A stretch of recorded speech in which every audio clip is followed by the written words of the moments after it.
সোজা করে আসি।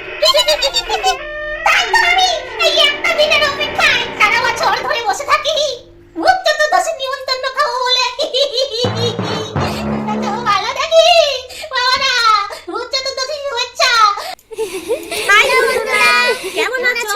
যদি ভিডিওটি ভালো লাগে লাইক, সাবস্ক্রাইব এন্ড কমেন্ট জরুর করো।